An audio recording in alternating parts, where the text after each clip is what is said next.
Welcome to Culture Before Content. Culture Before Content from Music for All and presented by Yamaha. And now, here's your host, David Duarte. Hey, welcome to the show. As they said, I'm David Duarte, your host. And whether you're joining us live, catching a rebroadcast, or listening to a replay, you are what brings this community to life. At Music for All and within the Culture Before Content community, our mission is to create, provide, and expand positively life-exchanging experiences through music. And none of this happens without support, and we are incredibly grateful to Yamaha, who is our national presenting sponsor, for helping us bring this mission to life. Now, just a quick reminder, I've been working on this like a lot lately, which is to get us ahead of time. You can go to Facebook, you can go find the music events tab on the Music for All page. And every Saturday around then, you can see what's coming up and you can find the event. But just go on there, find the event, and you can find the YouTube link on our show page. And when you watch live, you can jump into the comments on either platform, which is kind of cool because we actually have had some questions the last few weeks. And no matter what, for audio video, you can find all of our episodes at musicforall.org/podcasts. So anyway, click ahead if you want to get on the show live. I've been having much fun with that, and it would be great. All right. I think enough of that. Let's get to the show. We have a great guest today. Today we have Orien Landis. He is the director of bands at American Fork High School in Utah. He has led the program since 2019, directed the marching band, 3 concert bands, the Cavemen of Note Jazz Ensemble. That's a great name, by the way. And teaching beginning brass classes at American Fork Junior High. His ensembles consistently earn top ratings at state and regional levels, and the marching band has achieved national recognition through, wait for it, Bands of America competitions. He also serves as the vice president of the Utah Music Educators Association Band Division, and we are excited to have him on the show today. So please help me welcome Mr. Orien Landis. Howdy, how you guys going? Hey, thanks for coming. I hope I did my introduction well. I always have to practice these things. No, man, it's great. So, I always like to start the show a little bit with let's get to know each other. And so for our audience and our listeners, I figure listeners are later, so they'll listen tomorrow. Who knows? But that is, tell us a little bit about who you are, what you've done, maybe where you've came from. Maybe if you want to talk about the bass trombone, that's my little secret. I don't care. I'm just tell us a little bit about who you are. Sure. Well, I was born. So Tulsa, Oklahoma is where I grew up. I grew up in a suburb just south of Tulsa called Bixby, who's, got a great band program, up and coming. And, Mr. Parker's the band director there. He was one of the assistants when I was going to school there. And I always like telling the story. I'm sure it just, he's heard it 100 times, but you know what? You got to give credit where credit is due. But he started off, I was just a 9th grade kid, his first year teaching school. And Mr. Parker had like 4 or 5 of us who was like, hey, you're going to take private lessons. And I was like, okay, what are those? Right. And so we start sticking around after school. We're taking private lessons, and he's helping us through. And he's like, hey, have you ever thought about playing the bass trombone? And I was like, oh, I don't know what that is. And he's like, well, you just play low all the time. I was like, well, I could do that. That's my bread and butter. So he switched me over to the bass trombone, gave me some lessons on it, and, kind of got started on it. And, the rest is history, so they say, but it got me through college. It, helped me out with some scholarships and things like that. And, I love the college thing. It's college football season. And so it's like my favorite time of the year. It's kind of like, I get the weekends. It's like the whole summer is like our time to relax. And then we get back to school, and then the next weekend. But where did you do your undergrad at? So I studied at the University of Tulsa. It's kind of didn't really want to leave home too far. So I was like, just go to University of Tulsa. And sounds good. Awesome. I always like to figure that out. And you're a bass trombone player, as you said. So let's get into let's get to the culture side of things. So, I have seen your program. I have seen your program, and you're an amazing program. So those of you who have never heard of American Fork High School, welcome. They're great. And I'm sure many of you have seen them, but, you're following a legacy of band directors one of those things that I always think is really hard. I mean, you've been there for what, 7 years now, 6 years? 7 years, yeah. 7th years, yeah. So you assimilated a culture that was already in place, and you have taken that culture and just you just keep going with it. So maybe not necessarily about what the takeover was like, but what's the culture? How did you get this culture? Or how's the culture today, and how has it changed? How is it the same? What are some of your success moments? Yeah. John Miller was the band director here for 30 years, and he's really the one that kind of like took the program into like this national recognition. As far as I know, and there's photos out here on the band room wall that, of every band director we've ever had, there's only like 9 band directors in the last 100 years of the program. Wow. So it's like people who are here stick around for quite a while. And what you do when you have that kind of longevity is it just creates a culture in the community, and that the band is just one of those things that, has always been good. People rally around it. And so the thing that really kind of inspires me about our band program, and probably one of the things about the culture that I love the most, is it really is just like a huge community. We'll have we call it our friends and family night. It's like our first performance of the year. We have everything on the field. We're ready to do a full performance run. Everybody's in uniform, and we'll fill the stadium. About 6,000 people will show up and watch us do our first performance run. Wow. So it's pretty scary, but at the same time, it's amazing that we can fill the stadium.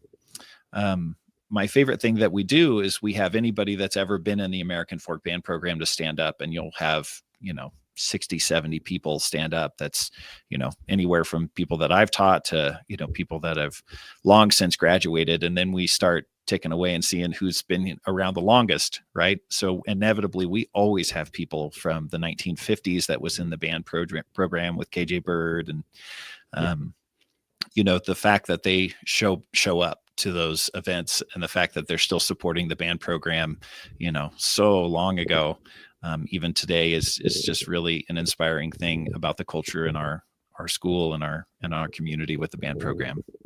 So how did you end up going from Oklahoma to Utah? Was it? Man, that's a great question. I was living in Tahlequah, Oklahoma. I was teaching there. And I was like, okay, well, I want to go get a master's degree. But I also want to try and find an LDS wife. I'm LDS. You probably could tell by my missionary attire. I just got back from church. For our listeners, he looks amazing. And I look like, I think the first thing I'm like, he looks amazing. Anyway, I'm sorry to interrupt you. Yeah, no worries. Yeah. So anyway, there wasn't a lot of options in Oklahoma. So, I was like, well, I want a master's degree. I want to further my education. There's things that, after 3 years of teaching, you're like, I really know what I don't know. Yeah, I'm still trying to figure it out. Right. Oh my gosh, me too, man. We'll write a book when this is all over, when we finally get there, I guess. But anyway, so I went I was like, well, I'm going to go to Utah. I'm going to either go to BYU or the University of Utah. It doesn't really matter. I just need to, get to where the honeys are, and then, get some education on the same time. So ended up coming to the University of Utah, studied with Scott Hagen, fabulous band director, if anybody's ever heard of him, but taught me a ton. But then I met my wife. She's from Idaho and has spent most of her life here in Utah. And so, when it came time to graduate and look for a gig, it was like, well, I guess we'll just, hang around Utah and see what happens. So that's, So far what I've learned about you is you're from Tulsa, and then you'll just go a few miles and go to Tulsa. So now you went to University of Utah, just go a few miles. Just a few miles. So apparently, one of those big things for you is find a place to go and then just go a couple miles and then we're good. Exactly. But as we were talking, and again, we were talking about just, what are things that we're going to talk about. And I think really what it comes down to me, and what I love is that we both seem to be on that mindset of like, I don't really know anything, and I'm willing to learn. And then it doesn't mean that you don't. I don't want to frame No. it that way. But You I'm can saying is, frame it exactly that way. but as I was telling you earlier, I just started teaching at a program this year, and it just comes with that. I don't know anything, and I just have to give. And so how do you give yourself the grace to like learn, or what is your go-to as you're learning? And when as I say, if I learn something new, I am never shocked at what I don't know, and it seems more and more I know less and less. Yeah. So how do you approach that? So I try to do so, like, if I am interested in something, it doesn't really matter what, but like in order to learn, I feel like you've got to be kind of uncomfortable in that subject for a little while in order to get comfortable with it. So like, for example, like, go to a conducting seminar. I remember going to my first conducting seminar. It was like, didn't know anything. My hands are terrible. My hands are still terrible, but maybe they're a little better than what they were. And people are like, well, who wants to jump up here? And nobody really wanted to go. And I'm like, I'll do it, So you jump up there and then you look ridiculous, and they stop you every, half a measure to tell you everything that you're doing wrong. And, but from those moments, I feel like those are the things that, I learn the most from. It's like when somebody I'm in the uncomfortable situation, I'm willing to be uncomfortable and let people understand that I don't know everything. And be coachable and teachable at the same time. And I ultimately end up getting a lot of feedback, a lot of information, and it really helps me to grow in a way that I don't think I would have been able to do any other way. So, I think just my ability to not care what people think about where I'm at or what my talent level might be, and just go for it and see what happens. Yeah, so taking over from John Miller, I'm sure was super easy to do. I mean, and so as I'm thinking, and I know John because he's National Band Association, and then Right. he's I worked with him for a little bit, and so how did you come to be so comfortable in those shoes, so to speak? So I really feel like kind of like your demeanor and your attitude were really very helpful in some of that.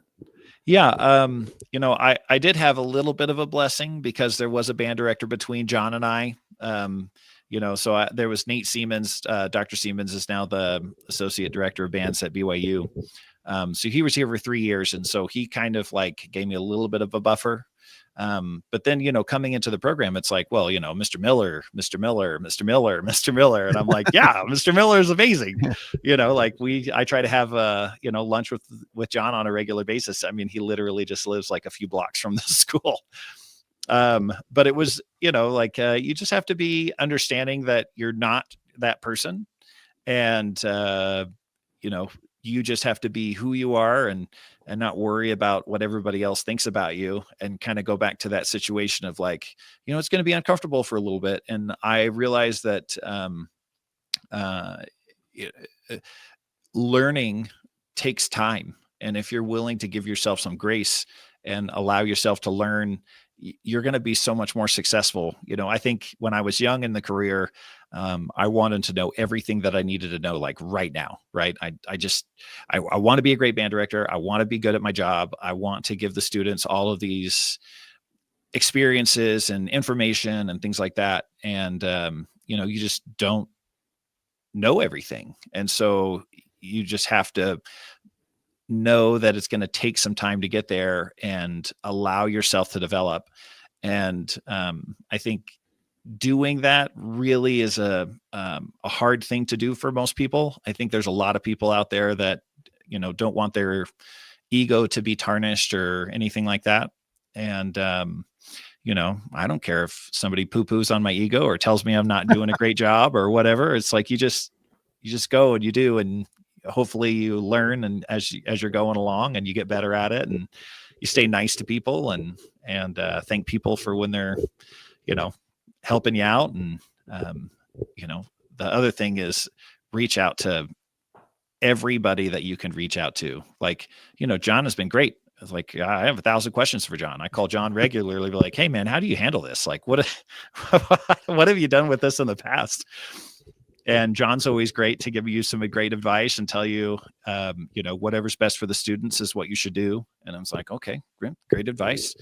And, like, my career has been surrounded by people that just know way more than what I probably will ever come to know.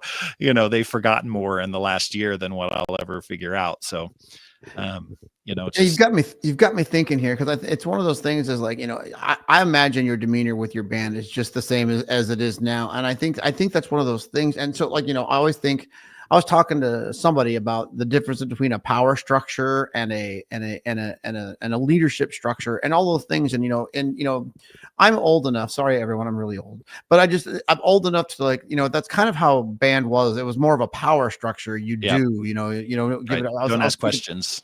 Yeah, and it was just, that's, and we kind of, teach as we were taught. But now that I've been teaching for 36 years, you have to evolve. Yeah. And so some of that, I think that's one of those really things, is like, how do you practice humility without giving up authority? Or, like, in my question, when you don't know something and it's in front of your students, what mechanisms do you have in place to say that's okay, but I am still in charge? I don't Yeah. need it that direct. Yeah. I mean, I think even though there are times that maybe you don't know something to its fullest extent, you're probably still more knowledgeable than the high school or junior high students that you're teaching. So I think in some aspects that gives you a little bit of solace, and, they recognize that, like, that you are still more qualified in a lot of ways than what they are. But what I try to do with my students is relay to them, like, hey, I don't really know what that is. I'm sorry. Like, I don't know how to do this, or I don't know how to help you to get to this, but I do know that I can talk to this person, and I can either have them come in and help you figure this out, or they can tell me and I think I could help you figure it out. So, I think the students, especially today's students, really respect that. It's not if I don't understand everything, I've got to pretend like I do. It's really more like a honesty. I don't understand. I don't know. And then I think they are more willing to allow that kind of, like, structure to happen, I guess. I just some humility and being honest with them. So now I'm sorry. Today's students, I think, need to, they, when you and I were in band, it was like, hey, do this, shut your mouth. This is the way it's supposed to be.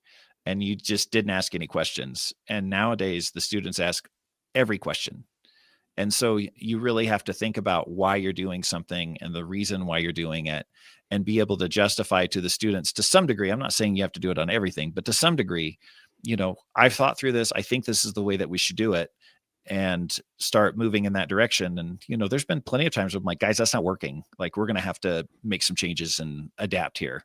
But, being honest with the kids and being upfront and explaining some of the reasons why you do stuff really goes a long way with today's kids.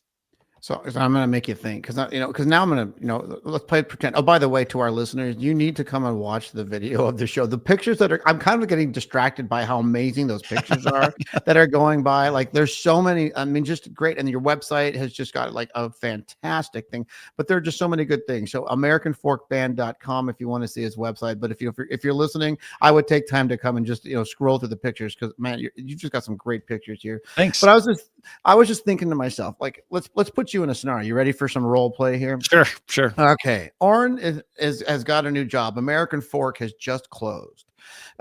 It's not true. I'm just saying. It's just sure. We're playing pretend. Gotcha. Yeah. So, and so I think to myself, what would I be like if I had to take over a band program? Oh, look, that's happening right now. But, to get to people's culture and to get to, like, what makes you, I always say, put yourself as if you were taking over, say, a similar band. What is the first thing that comes to mind that has to be in place for Orien? Not for your band program, but for Orien. What has to be in place? Oh, man. The first thing I did when I got here to American Fork is I learned every single person's name. It didn't matter whether you were color guard, percussion, or winds. I learned everybody's name and could remember something about every single individual. And that has a lot of clout that comes along with it for some reason. Like, as soon as you know everybody's name and you've got something that you could talk to them about in the hallway or in passing, like, they really respect that.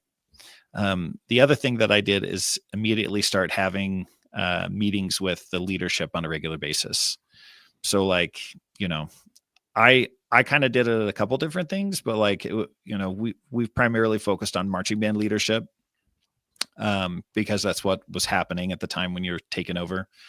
But then it was, I realized, okay, well, the culture here, not quite so much now, but in the past really was heavy senior centered. And so it was like, okay, well, I'm not giving the seniors their due. So I need to like invite the seniors in and then have just to sit down with the seniors and see how they're going, and how is the season developing for you, and what is it that you guys want out of this, or is there something that's not going well, or is there something that I can change that will make things a little bit better? And oftentimes you just get like, sometimes it's valid stuff that they're talking about, and sometimes it's, like I'm just airing some grievances about whatever, right? You didn't acknowledge my hand that raised at some point. But most of the time there's some nuggets and stuff in there where you can be like, okay, so it sounds like if I was to do this, you guys would find more joy in what we're doing. And they're like, yes. And I'm like, perfect. We can do that. That's not a problem at all. So, I guess to answer your question is getting the students on your side and getting the leaders to buy into who you are and what you're doing. And I think, Did you have any challenges on like getting the students to lead or letting them lead, or like, what advice do you have? I always think this is great because like I always tell people every Sunday, I'm getting my own personal PD. So I get to really just ask you all questions of ways for me to do it better. And so like, what challenges do you have? What challenges did you have at first? Because I love the fact that getting to know the names, for some reason, that has been coming up. It must be the start of the new year, but that has come up for the last, I want to say 3 weeks of the show. Really? About names and proper, and it is true. I just, as soon as you get to know a name, and you also teach junior high, but it's funny. So if I get to know your name pretty fast, that tells me something, and we'll figure out what that is. Exactly. It's either super good or not a so great. Yeah, not as super good. But are there any challenges that you could like, things to think about for a band director? How do you let them make mistakes, or do you let what are some of those things of like seeking advice? Because we all know when you first take over a program, there's that tippy toe of I cannot let traditions and culture die. At the same time, sure. I'm still the adult in the room. Yeah. And so, have there been any learning things from that when you first started? I've taken over a couple of programs, and there was one program that I took over that was, it was like, okay, there's a lot of things that could be much better about this program. And you could tell that the kids were very hungry to have some change in a very immediate way. And so making changes there was like, hey, we're going to do it this way now, and this is how you're going to do it. This is why. And, like, let's move on. And they're like, yes, that sounds great. Let's go. And we had some like crazy immediate success, and it was just a lot of fun. But then when you take over at a place like American Fork, they've got culture and community, and it's been that way for decades. I mean, you're talking like the kids that I'm teaching in band right now, his parents were in band with John, right? So, the first year is really just getting to know everybody, understanding how everything works, and then slowly but surely inserting things that you think might be a good idea to change slowly over time. And I found that if I, there were often many times where, you'd bring a couple seniors in and you're like, hey, how do you guys do this? Is this the way that you do that? And that's how you like to do it? And they're like, yeah, that's how we like to do it. And I'm like, perfect, let's do it that way. And then like 2 years later, you're like, this is changing. We're not doing it this way anymore because this is ridiculous. This is way too hard. But yeah, slow changes over time with a big culture like this, especially here at American Fork. You don't want to like just change everything right at once. I mean, they've had unbelievable success for decades. You don't want to just like throw the baby out with the bathwater.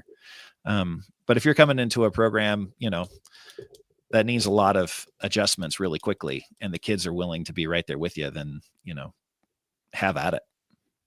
Well, that's great. And how do you, as the band director, I mean, you talked about moving from Oklahoma, coming to Utah, and then it's kind of like, protecting your own personal culture. How have you done that while keeping what are your secrets for staying, happy, fresh as a band director, with this program? What are your safety mechanisms to make sure that you're always at your best? Yeah. I would say that, I try to lead a really balanced life. My wife has nothing to do with band. She, it was like a huge culture shock.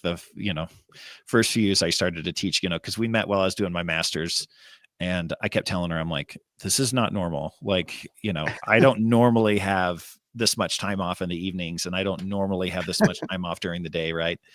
Um, and she was like, "Oh no, I understand you're going to work. It's totally fine, And I'm like, "No, I just don't think you get it at all." So then I started school teaching again, and it was like, she's like, "I haven't seen you in like 5 days." And I'm like, "I'm really sorry. I told you it's like I was going to be really into this." But she's like, I'm sorry, go ahead. "Go ahead. No, you go." I can't imagine what that first time that where you had a Friday night football game followed by a Saturday festival. That Oh my first gosh. time, for those who aren't a band director, I don't think they can understand Yeah. like the advice of, well, just don't do it. There's no don't do. I'm here from the morning. David, she didn't even make it out of band camp. Like, I hope she's not gonna watch this. Like, she didn't even make it out of band camp. This is like we were rehearsing from like 7 to 5, and she didn't make it out of band camp before she was crying and telling me that she, I'm gone too much. Now we have 3 kids, and it's like, so you're gonna be gone tomorrow, huh? Like, Just make a calendar. Just make a calendar. Yeah. And say, look, this is my gosh. But then the reminder is summers. I'm here. Right. I'm here all summer. Yeah. Sort of. And so thinking about your band program, so that's really awesome that you have that sense of family, you've got that sense of culture of where you're at. And then, how does one as a band director not only take over a culture, but now that it's yours, what are those things that, as a band director, these are things that I must do. I must, maybe it's, I want to make sure that my marching band does this, that my concert band does that my jazz band does this. I mean, do you have what are some must-haves for you? I'm really about experiences, right? I think our job is to be providing quality musical opportunities for our students to learn, grow, and develop as human beings. Like, we're in the business of creating good adults, not necessarily like orchestral musicians or whatever, right? So like I try to structure our culture around things that are going to provide really fun, exciting things that these students can take with them for the rest of their lives. So like we structure our leadership program where, these students are learning things that are going to benefit them, not just as, in their relationships later in life, but also as they get into work, and, business and all that stuff. Right. And so, teaching them, show up on time, right? If you're early, you're on time. And if you're on time, you're late, or all that stuff. Right. And so bringing in like the best of the best to like help our leadership program learn how to do this. So like we bring in Joel Denton, every year. We bring in, Bobby Lambert, and Colonel Don Schofield from the U.S. Air Force Band. Like those people come in and spend several days with our leadership, teaching them, attributes and qualities that they're going to be able to take with them forever. Doing those kind of things really provides some great experiences. We record an album with the jazz band every year. So, jazz band learns 30 songs, 40 songs throughout the year. I mean, they're plowing through music, right?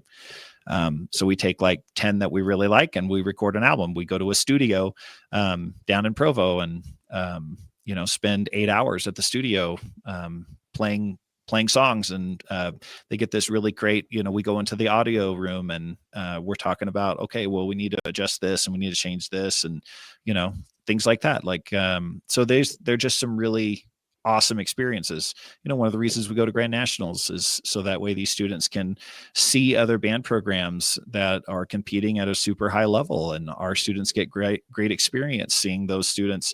I mean, one of my favorite things, and I don't know whether Music for All does this for like intentionally, but like, we made finals this last year. It was the first time since 1995 that the American Folk Band program has made finals. We are lining up to wait to go on the field. And on one side of us is Carmel, and on the other side of us is Broken Arrow. And you would have thought that, Taylor Swift and whoever was lining up right next to us, and our kids were just like in, La La Land, couldn't believe that they were wedged in between those two great band programs. And, like, our kids aren't shy, so they were walking over and saying, "Hey, how you doing? Like, we're from Utah. It's great to see you. What is it like being in the Broken Arrow band?" Like having great conversations and getting to learn some culture about where these kids are from. And of course, like those bands are amazing. So like those kids were awesome. They talked right back. And, I know that our kids were like, "Oh, I was talking to this kid from Carmel and they do this." And I'm like, "Oh, that's awesome." Like, I'm really glad that you were able to talk to them like that. But it's like, you can't get those experiences if you don't go out and do those type of things. Right. So, yeah. Cause I was thinking, my gosh, that's, you're speaking to my heart. I was curious about the studio thing. Now this is just my personal question, but like in the studio, was like the full band in there? Did you do any multi-tracking? It's like, but that's like for those of you who have never been in a studio, you really should, even as an experience. And this is probably the music production side of me, but the first time a band hears itself in a studio recording, it's just magical. Yeah. What those, the quality of microphones and all those things do. So like, and I have to ask, how did your jazz band get its name? That's like the best name ever. Yeah. So speaking of culture, right? The marching band is like what we're known for. Like everybody knows the marching band. It's been super amazing for decades. It's a great part of our band program. But I wanted to give our jazz band some identity. Like I wanted to have them be able to kind of say, he's like, yeah, the marching band does its thing, but the jazz band is also like this really cool part of what we do, and get these kids kind of a little bit more fanatical about like playing jazz and listening to jazz and learning how to solo and improvise and all that stuff. Right. So I told them, like, we need to name the band. Like if we name the band will have some identity to it. And so we're toying around with ChatGPT. This was probably 3 or 4 years ago. And we were like, Cavemen of Note. That's great. Let's do Cavemen of Note. So, as a play off the Airmen of Note. So that's where it came from. Oh, I see it now. See, it took me a while to get to that, but I love it because I was going through these things like Cavemen of Note. That's the one thing that oddly stuck out at me. Yeah. Well, the mascot here is the caveman. So it's like, literally we have an enormous bronze caveman in the hallways down the way here. Just so hilarious. But, I don't know where it came from, but yeah, they're very unique. So it was really cool to like have the caveman note. And then and this is my curiosity too, because you got a Bands of America quality band, you've got incredible concert band and jazz band. How does your program handle all of that? Because a lot of times we always say, how do you have balance in the force? I mean, how do you keep the marching band program that good, keep the concert band programs going, and have the jazz program? How do you keep with each with its own sense of identity? How is that balance worked out? Do you have any secrets on that for us? I am not going to lie. I am very blessed. We have some unbelievable staff that helps us out with marching band. From our designers. So Jess Glasgow does our design, which she's amazing. She's designing for the Blue Knights, and does some really incredible work. And so we're we have Peter Bates doing our drill. He is here on visual staff with us all the time. Steve Vento writes the music.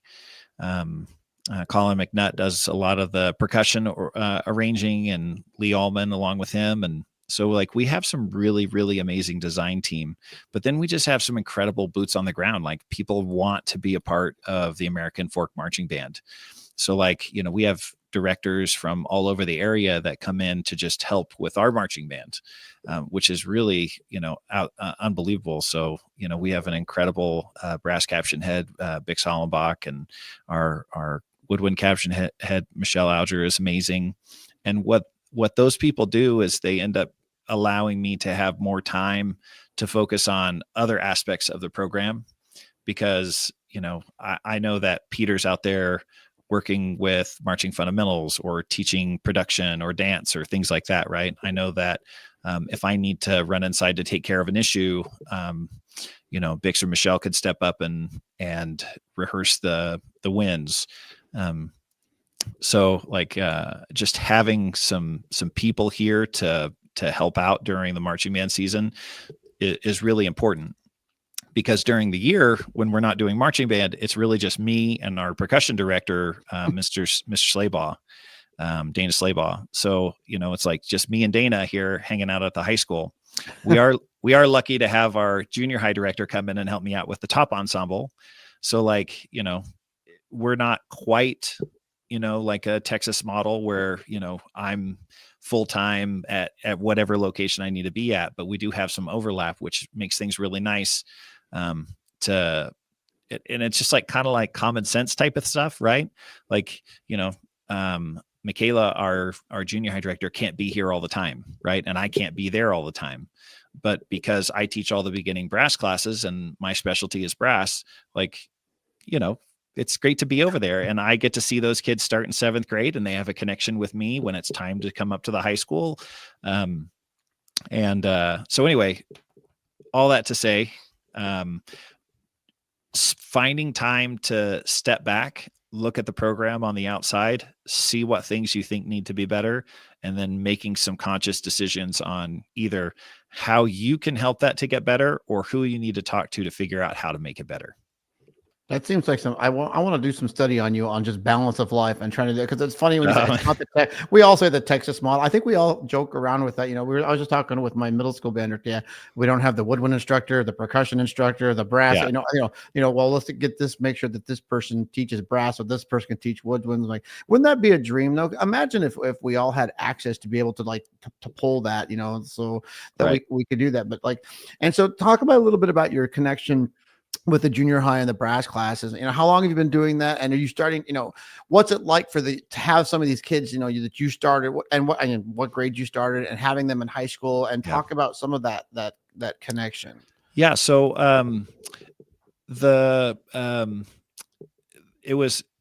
we noticed that we needed to have some more overlap. Right. And so the guy that was here just before me, Nate, started the year before I got here with the junior high director coming up and helping out with the top band, and me going down, him going down and helping out with the beginning brass classes. Then when I took over, I, just kind of kept the same schedule, because it was like, well, this makes a lot of sense, right? This is what I remember from Oklahoma. Oklahoma does a lot of, Texas model type of stuff going on. And so we spent a lot of time kind of perfecting how we wanted that to look. Like, how is it that, Michaela can help me the most, and how can I help her the most? What are the things that she needs for her ensembles that, if I've got some extra time, like there's days that she's sick and I'll go teach one of the other classes if I've got the availability to do that. Right. So it's not a big deal to kind of overlap on things. So the kids benefit, and, we benefit because the kids get access to a lot of different directors doing a lot of different things. So we started out like that. I'd never really been at a school for very long. I'd maybe 2 years was kind of the most I'd ever was until I got to American Fork.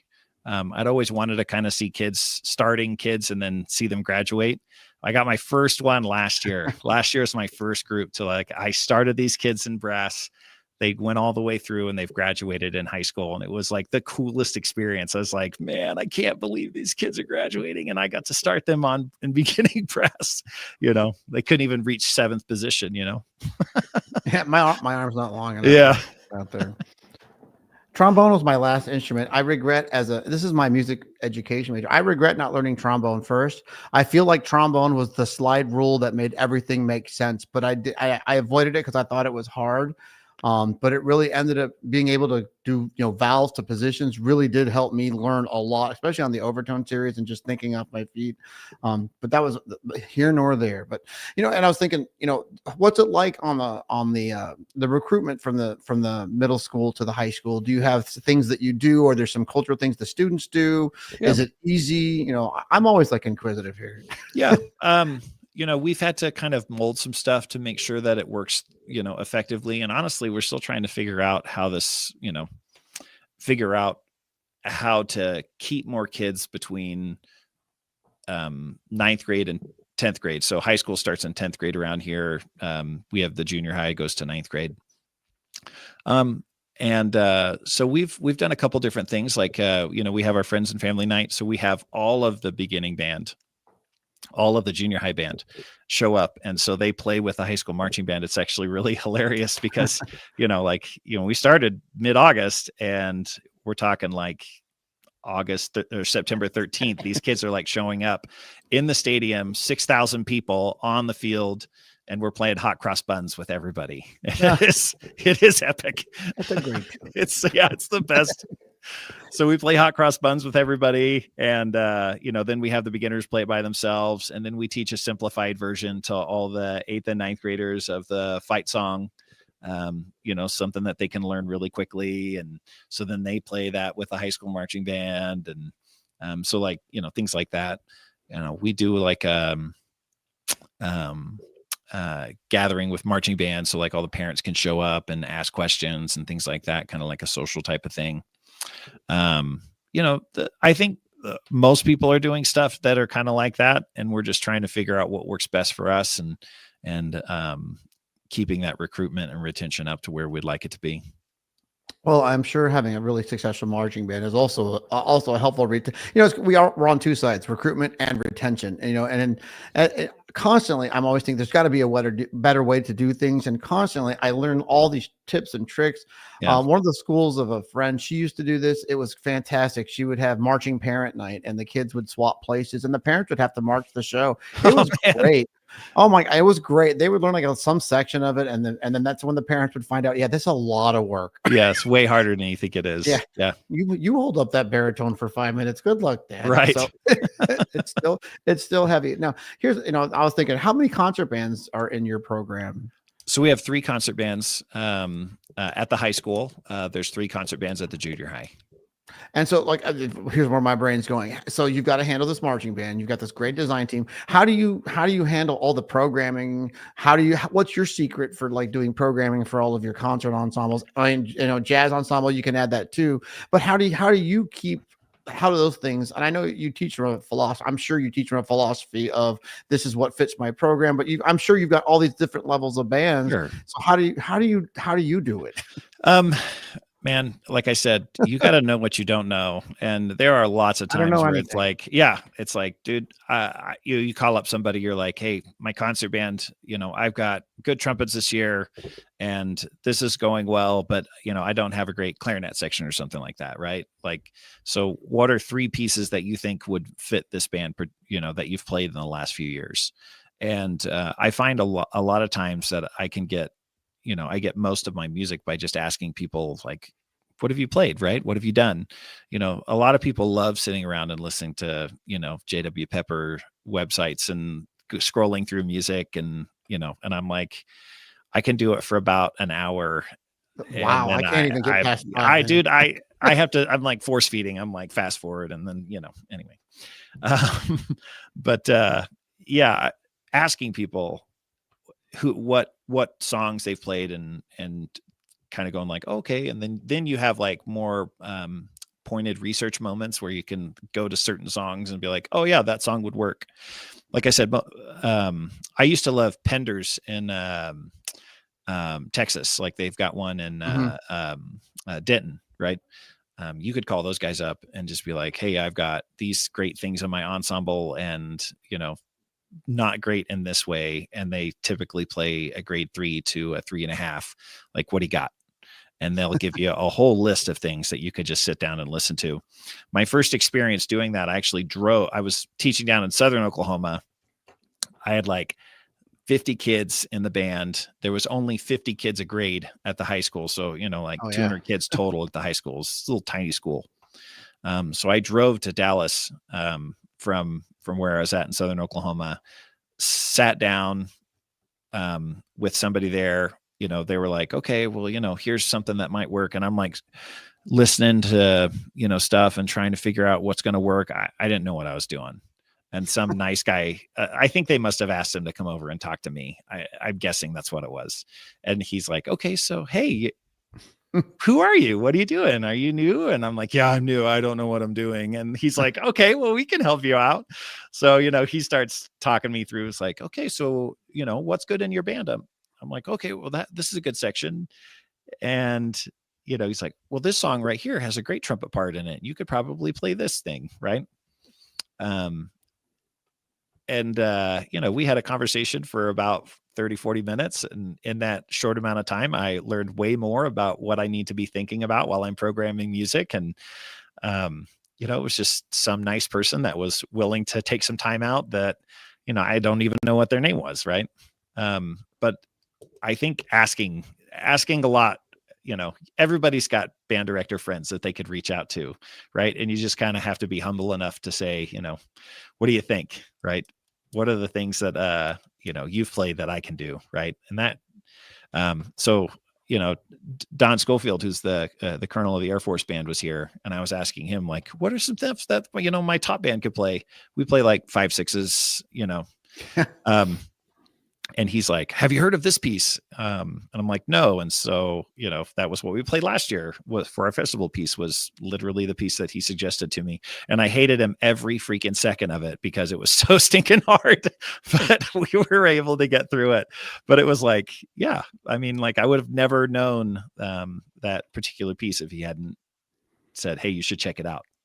Well, I'm going to give you my secret from this week. And so you should try it. Okay. This is for everybody, but I have if you didn't know, my school district was on our paras classified was on strike. So we did not start school until 2 weeks ago, last Friday. So, I've had 11 days to get all of this in. But the first thing that went through my panic is, okay, football season goes regardless of whether we, so like my first day back was a football game. So I've done 2 football games.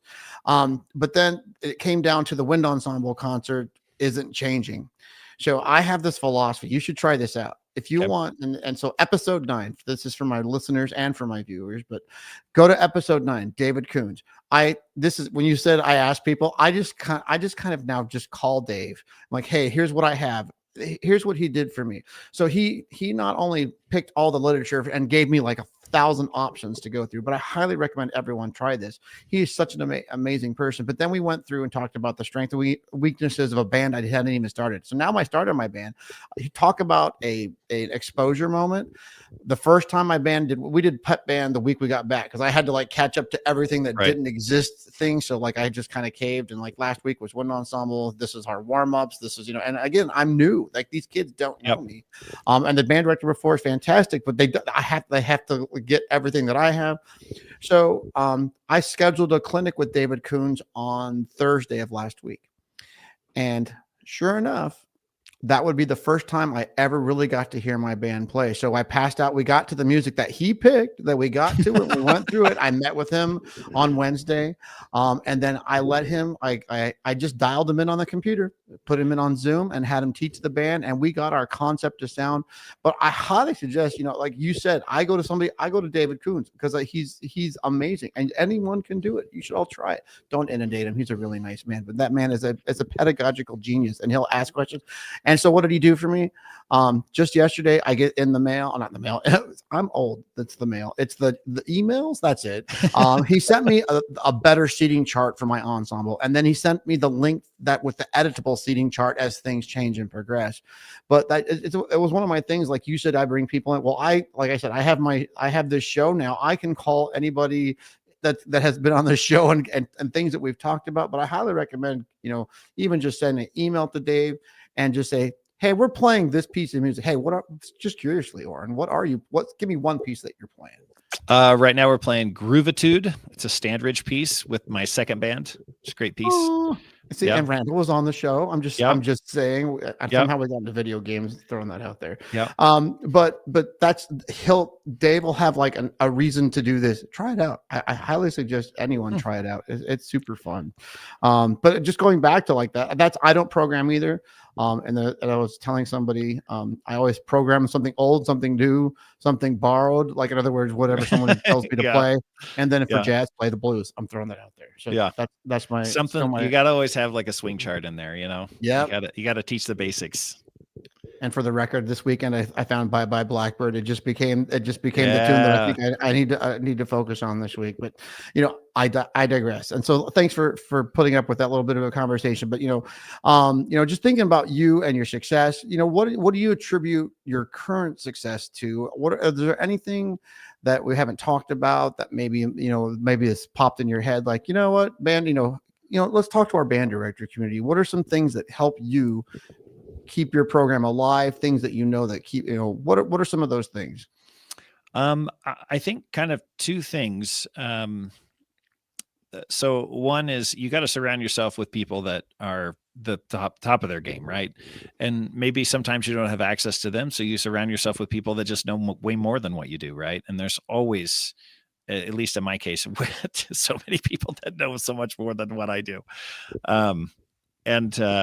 If you surround yourself with those kind of people, they're typically the kind of people that want to help you out. Like, I don't know anybody that is kind of at the top of those type of ability levels that are not willing to provide some help or education or guidance, right? Most people there really want other people to succeed. And so, I've been really, really lucky to bring my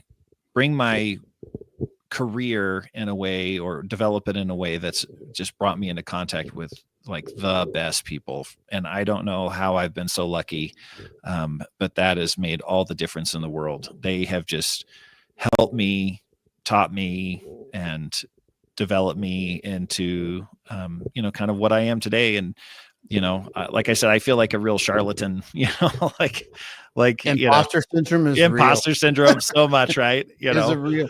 And because it's just like everything I've learned, it's been from somebody else, and any success I've had, it's because of other people, including my staff and everything, right? Same. So like, I'm sure I bring something to the table. I don't know what that is yet, but maybe one day I'll figure it out. Right? Yeah, exactly. I do feed the staff. Yeah. See, as you bring dinner to the table. Yeah. So, and then the other is, this is something that, I've known for a long time, but it's been so reinforced this year, it takes more time and effort, and you're going to have to sacrifice some of those time and effort to do this, but you've got to invest in your student leadership. Like, the student leadership will help you in more ways than you could ever imagine, right? Like, we've been developing our leadership for years and years. And, John had a great leadership program. I've kind of taken it and molded it into more of what I like. But they do so much, right? That, we don't have enough people for us to have a staff member at every sectional, right? Or to have, concert band sectionals. When I start having concert band sectionals, like, I don't have enough time to be at everything. But what we do is we invest in all of the kids to make sure that they have the information and the ability to bring everybody else along for the ride, right? And like I said, it takes some time and it takes some effort, but it has made all the difference. Like, I tell the kids all the time, I'm like, this is your band program, and if it's going to be successful, it's going to be on your shoulders, and I'm going to help you along the way. But ultimately, you guys are the boots on the ground, and you guys are the ones that are going to make all the difference. And so I love to give the lip service to my kids for being the ones that really help this program be as successful as it is. Any success that we've had at Grand Nationals last year was because of our our leadership. Any success that I've had as a teacher has been because of our leadership, and investing the time in that program and helping them to learn some attributes and qualities that are going to help you be successful is more than worth it. Well, we just got a comment that hopefully I can get up on the screen really quick because, and using my magical powers here, I saw it come there. But you wanted to be a band director from your youth. What were the influences in your life that built that desire?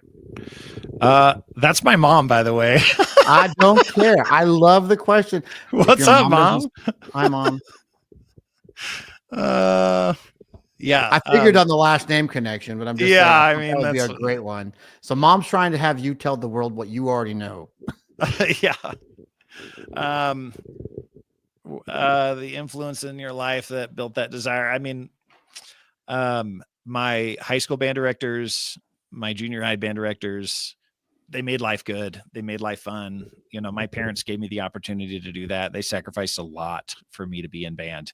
And I'm not just talking financially. I'm talking like time and effort and stuff like that. Right.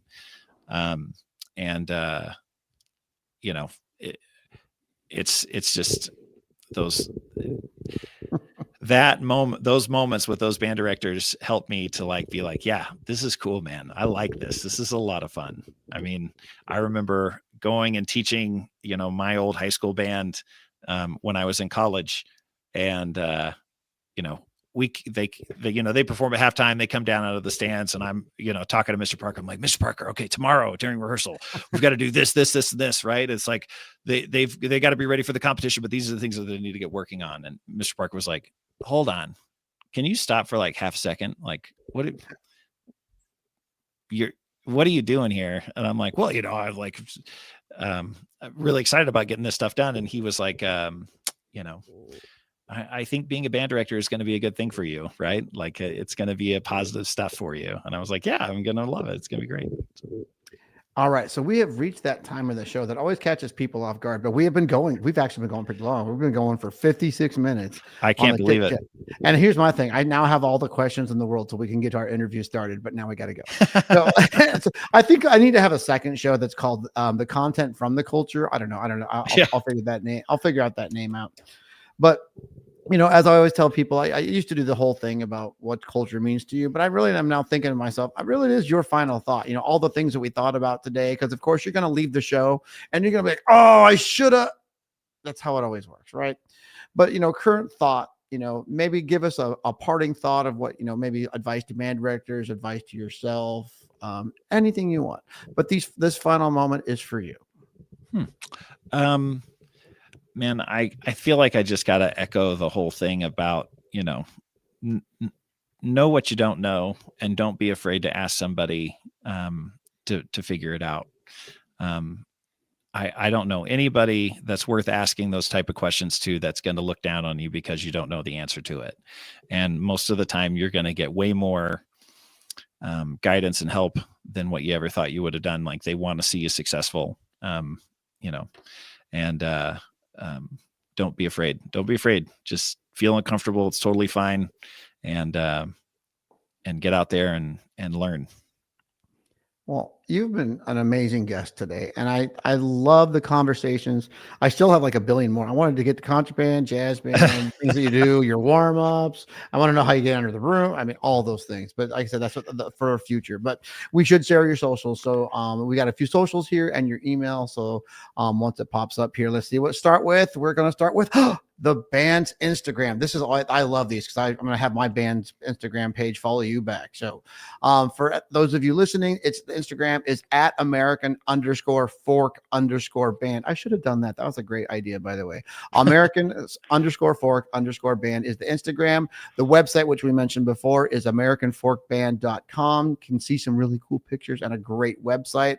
And then I always encourage everyone to please contact our guest, even just to say hello. You never know when you pick up something. I mean, every time I email somebody, they oddly email back, and then usually they have that one tidbit that you don't realize you need. But it's Olandis, OLANDIS at Alpine District, one word. If you need me to spell Alpine, I will, but I'm not going to. At alpinedistrict.org. So Landis at alpinedistrict.org. But I always say share, like, that you had Bobby Lander, you had John Denton, I had David Coons. We all know that the secret to success is making sure that those that have the knowledge, we can kind of help borrow it and then mold it into our own. Maybe, who knows? But thanks again for coming today. Thanks for having me. I look forward to some more conversations with you. You're amazing. Oh, thanks. Stop it. Don't stop. Don't. Okay. Stop. Deal. But thank you. All right. Wasn't that awesome? Thanks for spending a part of your day with us. As we wrap up, we'd love for you to share this podcast on your social media, because when you do, it makes more teachers find their way into this conversation, and it continues to build the kind of community where we all grow together. And so I have compiled some personal resources that I'd love to share, which are available on my website, which is david.duarte. Sorry, there's no dot. That's my email, davidduarte.org. There's PLC. There's Scope and Sequence. There's anytime anybody doing any like lesson planning, it's all there. And feel free to ask me questions. And if you have one, you can email me at david.duarte@me.com. How original is that? Thank you, Apple. Appreciate it. And don't forget, this episode, along with many others, is available at musicforall.org/podcast. And a heartfelt thanks to Music for All for bringing this show to life, and Yamaha, our national presenting sponsor, for making it all possible. I'm David Duarte. Thank you for being a part of our culture today, and I look forward to seeing you next time.